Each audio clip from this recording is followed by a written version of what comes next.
Ever wonder what might be the densest object in the universe? Imagine a mass greater than the sun, compressed into a sphere just a few miles wide. A teaspoon would weigh as much as a mountain. The answer lies in the heart of an extraordinary cosmic phenomenon, the neutron star. Imagine a star, much bigger than our sun, reaching the end of its life. As its nuclear fuel depletes, gravity takes over, causing the star to collapse under its own weight.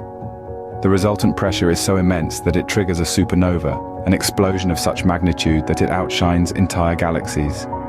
Amidst this celestial chaos, protons and electrons merge, forming neutrons.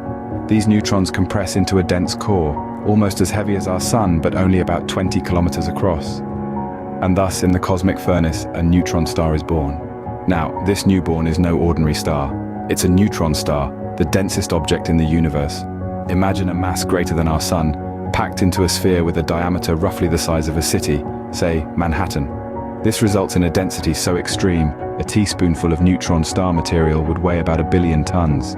Plus, their gravitational pull is immense and they spin ridiculously fast, some at hundreds of rotations per second. These features make neutron stars one of the most fascinating objects in the universe. In the grand cosmic theater, neutron stars play a unique role. Born from stellar explosions, these dense stars possess fascinating characteristics, showcasing nature's extremes. They're not just space oddities, they're key players in the cosmic drama. In the vast universe, the neutron star stands as a testament to the incredible extremes that nature can reach.